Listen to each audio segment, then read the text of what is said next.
তালি আগে দিতেছে মনে হয়। তারা আশা করছে আপনি একটা উর্দু শের বলবেন, সেই জন্যই তালি দিয়েছেন। মাননীয় সদস্যবৃন্দ, আমি এখন দাবি নম্বর 33 উত্থাপনের জন্য মাননীয় ধর্ম বিষয়ক মন্ত্রী কাজী শাহ মোফাজ্জল হোসেন কায়কোবাদের পক্ষে মাননীয় স্বরাষ্ট্রমন্ত্রী সালাউদ্দিন আহমদকে উত্থাপন করার জন্য আহ্বান জানাচ্ছি।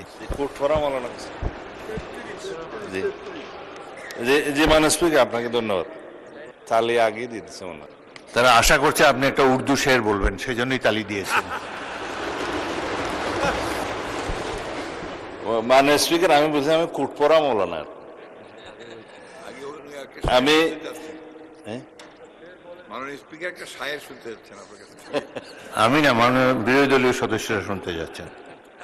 মাননীয় স্পিকার, সেদিন আগে উত্থাপন করুন।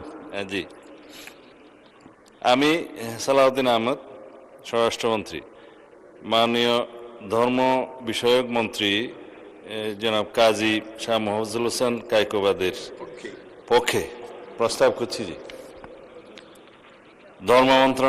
ধর্ম বিষয়ক মন্ত্রণালয় খাতে 2027 সনের 30 জুন তারিখে সমাপ্ত অর্থ বছরের প্রয়োজনীয় সাকল্য পরিচালন ও উন্নয়ন ব্যয় নির্বাহকল্পে মহামান্য রাষ্ট্রপতিকে অনধিক 2,955 কোটি 42 লক্ষ টাকা মঞ্জুর করা হোক।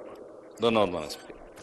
মাননীয় সদস্যবৃন্দ, যেহেতু এই দাবির উপর আলোচনা না করার ব্যাপারে নোটিশদাতা মাননীয় সদস্যগণ সম্মত হয়েছেন, সে কারণে এটিকে আমি সরাসরি ভোটে দিচ্ছি।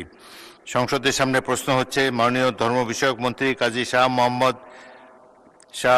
মোফাজ্জল হোসেন কায়কোবাদের পক্ষে স্বরাষ্ট্রমন্ত্রী সালাউদ্দিন আহমদ কর্তৃক উত্থাপিত প্রস্তাব মতো ধর্ম বিষয়ক মন্ত্রণালয় খাতে মহামান্য রাষ্ট্রপতিকে অনধিক 2,955 কোটি 42 লক্ষ টাকা মঞ্জুর করা হোক। যারা এই প্রস্তাবের পক্ষে আছেন তারা হাঁ বলুন, যারা এই প্রস্তাবের বিপক্ষে আছেন তারা না বলুন। আমার মনে হয় হাঁ জয়যুক্ত হয়েছে, হাঁ জয়যুক্ত হয়েছে, হাঁ জয়যুক্ত হয়েছে। অতএব দাবি নম্বর 33 সংসদে গৃহীত হলো।